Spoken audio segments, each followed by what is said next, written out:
వ్యతిరేకించడానికి కాదు, ప్రోత్సహించడానికి కాదు. సభ్య సమాజంలో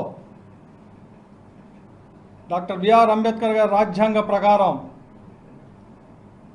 ఈ దేశంలో ఏ ప్రభుత్వమైనా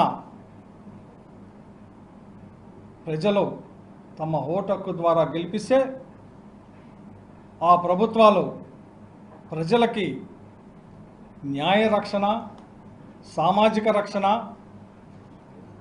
కల్పించాల్సిన పోలీసు వ్యవస్థ ఏ రకంగా రోడ్డు మీద యువకుల్ని దారుణంగా చిత్రహింస చేసిన ఘటనని ఒక రాజకీయ పార్టీగా ప్రజల సంక్షేమమే పరమావధిగా లా అండ్ ఆర్డర్ని కాపాడిన జగన్మోహన్ రెడ్డి గారి నాయకత్వంలో గత 5 సంవత్సరాలు ఎక్కడా కూడా ఇటువంటి ఘటనలు జరగకుండా చూసిన పార్టీ వైఎస్ఆర్ పార్టీ. ఆ సందర్భంగానే ఈరోజు ఆ ఘటనని నేను మళ్ళీ చెబుతా ఉండా. నిందితులు కనుక నిజంగా నిందితులైతే మీరు శిక్షించండి. మేము దాన్ని కాదు మాట్లాడుతుంది. మా ఉద్దేశం నిందితులను వెనకే చూరాటం కాదు. మా యొక్క ఆలోచన అది కాదు. కానీ పోలీసు వ్యవస్థ ప్రవర్తించిన తీరు సభ్య సమాజం ఈరోజు ఎవరిని భయభ్రాంతులు చేయాలనుకుంటున్నారు మీరు? వాళ్ళు తప్పు చేస్తే శిక్షించమంటున్నాం.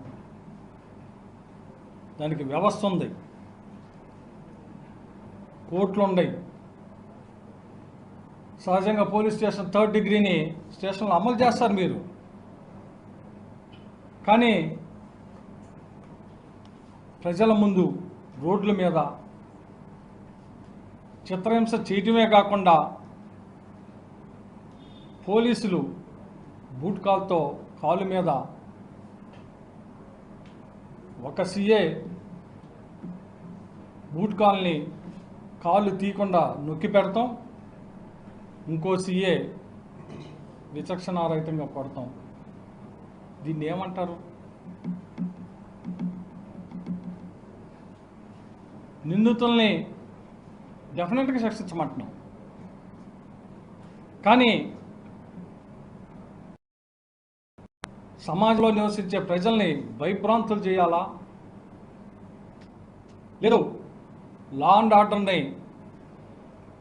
పోలీసు వ్యవస్థ చేతుల్లో తీసుకునే విధంగా ఏదో చేయాలంటే మాత్రం అది మంచి పద్ధతి కాదు. ఈరోజు వైఎస్ఆర్ పార్టీ ఇక్కడున్న మేమందరం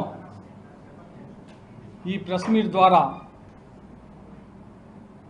చేసిన పని సిగ్గుతో తల వంచుకోవాలా ప్రభుత్వం. ఏ రకంగా తెనాలి నడి బజార్లో 3 యువకుల్ని మీకు లేని అధికారాన్ని ఎవరి కోసమో, ఎవరి మెప్పు కోసమో పోలీసులే వీడియోలు తీసి, ఇది ఇంకా చాలా విచిత్రంగా ఉంది, కొత్త సిస్టమ్ తీసుకొచ్చారు తెనాల్లో. ఎవరు చూపించాలా? పోలీసులే వీడియోలు తీస్తున్నారు, వాళ్ళే కొడుతున్నారు, వాళ్ళే వీడియో తీశారు. ఈ వీడియో ఎలా ఇన్ని రోజులకి బయటకు వచ్చిందంటే పోలీసులు తీసిన వీడియో, అది పోలీస్ కానిస్టేబుల్ తీసిన వీడియోలు ఈరోజు బయటకు వచ్చేవరికి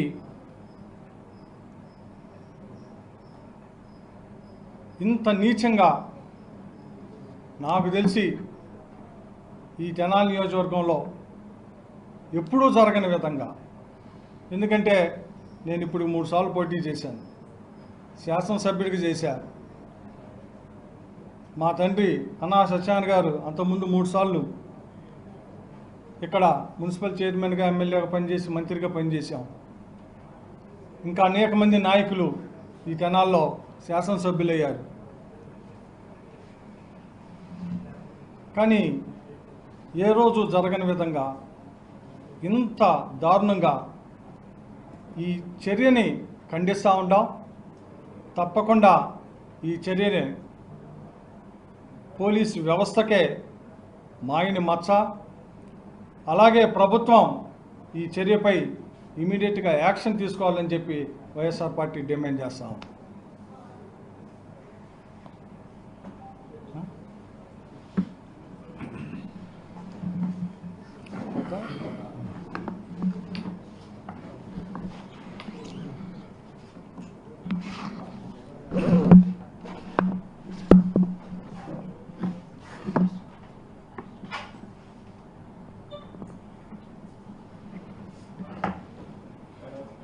అందరికీ నమస్కారం.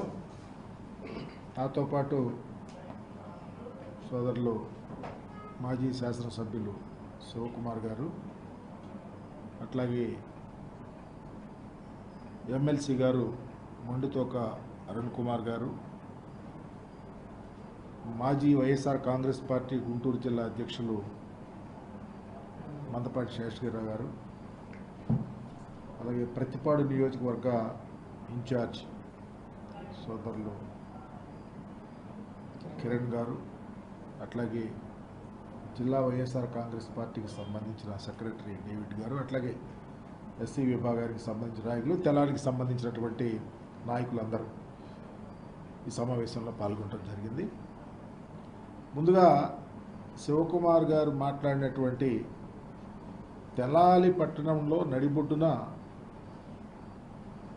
ముగ్గురు వ్యక్తుల మీద పోలీసులు అమానుషంగా కొట్టడాన్ని వైఎస్ఆర్ కాంగ్రెస్ పార్టీ తీవ్రంగా ఖండిస్తాం.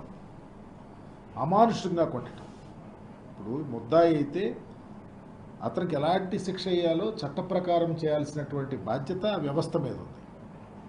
కానీ బహిరంగంగా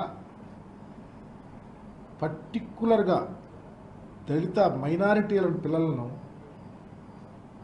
వాళ్ళు ఏ కేసులో ఉన్నారు, ఏ కేసు అయితే ఆ కేసుకు శిక్షించండి, కానీ ఈ విధంగా భయభ్రాంతులు చేసి ప్రజాస్వామ్యాన్ని అపహాస్యం చేస్తూ రాజ్యాంగ వ్యవస్థలను కాలరాచే విధంగా, వీటన్నిటికీ కారణం ప్రభుత్వం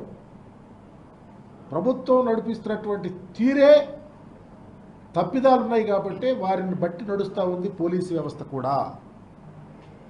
ఈరోజు మీరు అధికారంలోకి వచ్చిన తర్వాత ఆంధ్రప్రదేశ్లో నేషనల్ క్రైమ్ రికార్డ్స్ బ్యూరో వాళ్ళు ఎన్సీఆర్బి రిపోర్ట్స్ ప్రకారం దళితుల మీద, బహుజనుల మీద, మైనారిటీల మీద దేశంలోనే ఆంధ్రప్రదేశ్ ముందు వరుసలో ఉంది అని చెప్పడానికి సిగ్గుపడతా ఉన్నాం. ఈరోజు తెనాలి ఇన్సిడెంటే కాదు, స్వయానా భారత రాజ్యాంగ నిర్మాత బాబాసాహెబ్ అంబేద్కర్ గారి విగ్రహాన్ని పొలుగులతో పొడిపించినటువంటి చరిత్ర ఆంధ్ర రాష్ట్రంలో ఉంది అంటే చంద్రబాబు నాయుడు గారి ఆలోచన సరళి అది అని చెప్పడానికి సిగ్గుపడతా ఉన్నాం. అదే కాదు, దళిత ఐపీఎస్ ఆఫీసర్లు ఈరోజు సస్పెండ్ చేసి నరి రోడ్డు మీద నిలబెట్టినటువంటి చరిత్ర ఈరోజు ఆంధ్రప్రదేశ్లో ఉంది. ఒకరు సునీల్ కుమార్ అయితే, రెండు సంజయ్. దళిత ఐపీఎస్ ఆఫీసర్ని వాళ్ళ మీద చర్యలు తీసుకోవటానికి ఈరోజు విశాల్ గున్ని. ఐఏఎస్ల సంగతి పరే పరి ఈరోజు చూస్తూ ఉన్నాం. రాష్ట్రంలో ఎక్కడ చూసినా దళితుల మీద అట్రాసిటీలే. చివరికి ఎంత బరి తెగించారంటే స్వయానా ఒక శాసనసభ్యుడు, దళిత శాసనసభ్యుడితో దళితులు గంజాయి తాగేవాళ్ళయా అనే పరిస్థితికి తీసుకొచ్చారంటే మీ పరిపాలనలో ఎంత హేళనగా